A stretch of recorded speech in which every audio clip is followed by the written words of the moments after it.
સુરતના ચોક વિસ્તારમાં એન્ડ્રુઝ લાઇબ્રેરીની પાછળ રાજા ઓવારા તરીકે ઓળખાતી જમીન નોંધ નંબર 11 ઘણા સમયથી વિવાદમાં હતી। આ જમીનમાં સરકારી હોવા છતાં ત્યાં ગેરકાયદેસર રીતે હુસૈની મસ્જિદનું બાંધકામ કરી લેવામાં આવ્યું હતું।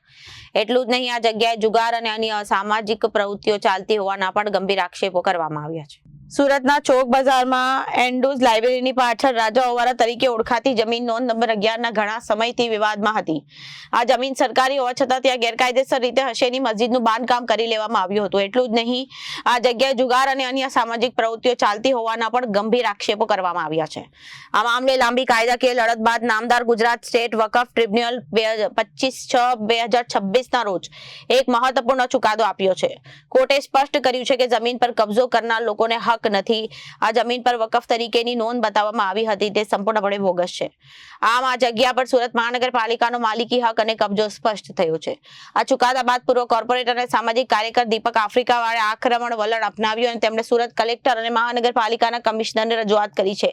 આ જમીન પચાવી પાડનારા અને બોગસ વકફ ઊભું કરનારા તમામ શખ્સો સામે લેન્ડ ગ્રેબિંગ એક્ટ હેઠળ કડક કાર્યવાહી કરવામાં આવે છે અને તેમને જેલ ભેગા કરવામાં આવે છે અને પોલીસ કમિશનરને પણ પુરાવા સાથે આ અંગે લેખિત રજૂઆત કરી દેવામાં આવી છે।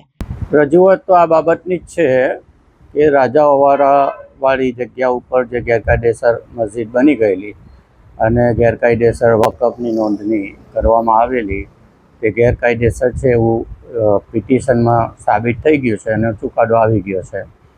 એટલે હું પોલીસ કમિશનર, કલેક્ટરશ્રી અને મ્યુનિસિપલ કમિશનરશ્રીને એ ચુકાદો લઈને રજૂઆત કરવા ગયેલો કે હવે આ ગેરકાયદેસર પ્રવેશ કરતા છે અને ગેરકાયદેસર વકફ ઊભું કર્યું છે, આ લોકો ઉપર લેન્ડ ગ્રેબિંગ એક્ટ મુજબ કાર્યવાહી કરો અને જેલ ભેગા કરો અને આ જમીનનો કબજો પોતાનો અત્યારે કોઈ કાયદેસરના કોઈ પ્રકરણ ચાલતા નથી એટલે હવે આપણે કબજો લઈ શકીએ એમ છે, તો કબજા લેવાનો પ્રયત્ન કરો અને ઉપલી કોર્ટમાં એ લોકો જાય તો તે પહેલાં કેવિયટ દાખલ કરો એવી રજૂઆત લેખિતમાં પુરાવા સાથે કરી આવ્યો છું ત્રણેય અધિકારીને।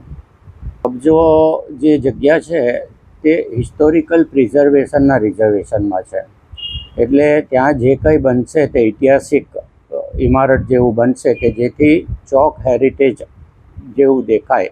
એટલે ચોકને હેરિટેજ બનાવવા માટેનું પ્લાનિંગ 2015થી આપણે કરેલું છે એટલે એ માટે ઉપયોગમાં લેશે કે સારો દેખાવ ચોકનો રહે અને બીજું પાડો જે છે વેદ દભોલી સિંગનપોરથી આવે છે તો દભોલીથી સિંગનપોર સુધીનો એના ઉપર રસ્તો ચાલે છે તો મારી રજૂઆત એવી છે કે એ રસ્તો ચોક સુધી પાડાની ઉપર ઉપયોગ થાય અને ચોકમાં 3 વ્હીલ સુધીના વાહનો આવે તો જે રોડનું ટ્રાફિક છે તે ઓછું થઈ જાય। Bureau report, Janadesh news.